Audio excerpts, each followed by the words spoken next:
يشاقون فيهم.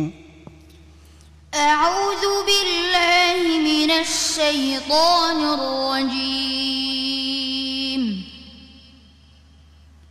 بسم الله الرحمن الرحيم.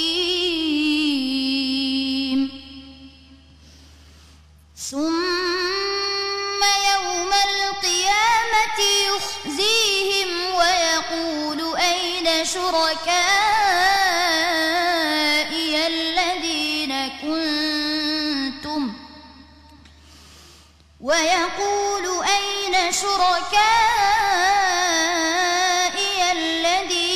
كنتم تشاقون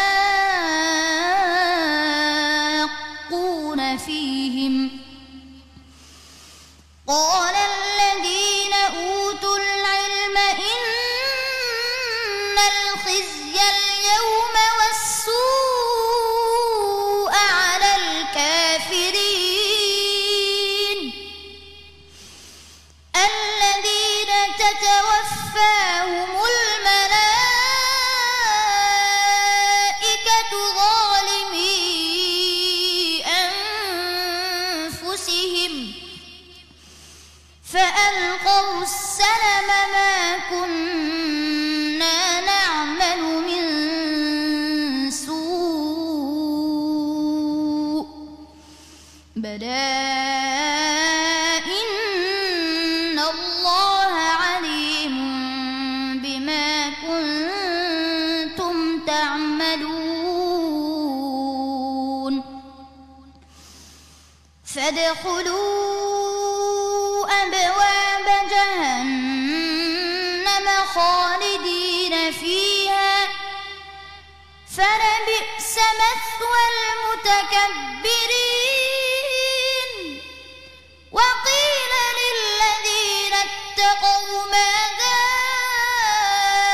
أنزل ربكم قالوا خيرا للذين أحسنوا في هذه الدنيا حسنة ولدار الآخرة خير ولنعم دار المتقين. حسبك. أعوذ بالله من الشيطان الرجيم. جنات عدن تجري من تحتها الأنهار خالدين فيها وذلك جزاء من تزكى. سورة طه. سورة طه.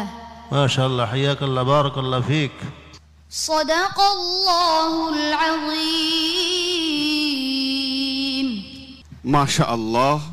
আব্দুর রহমান বিন নূর, তুমি প্রত্যেক পর্বের মতোই এই ফাইনাল রাউন্ডেও তুমি তোমার কোরআন তেলাওয়াতের নূর ছড়িয়ে দিয়েছো।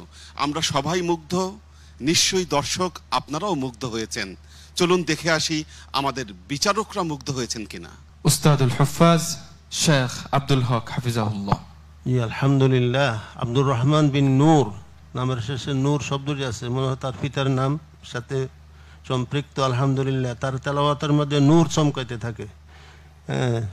আল্লাহ পাক ইরশাদ করছেন, যাদাতহুম ঈমানা ওয়া আলা রাব্বিহিম ইয়াতাওয়াক্কালুন। কিছু সংখ্যক মানুষের তেলাওয়াতের দ্বারা, যখন তেলাওয়াত শুরু হয় কোরআনে কারিমের তেলাওয়াতের দ্বারা, তাদের ঈমান বৃদ্ধি হতে থাকে, ঈমান বাড়তে থাকে।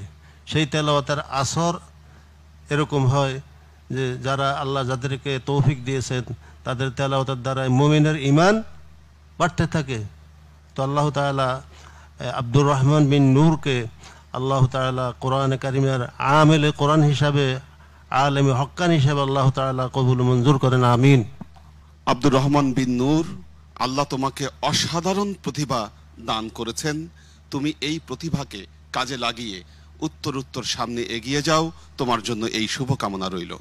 আসসালামু আলাইকুম ওয়া রাহমাতুল্লাহি ওয়া বারাকাতুহু। স্বাস্থ্যকর অল টাইম ব্রেড সব সময়, অল টাইম হেলদি লাইফ।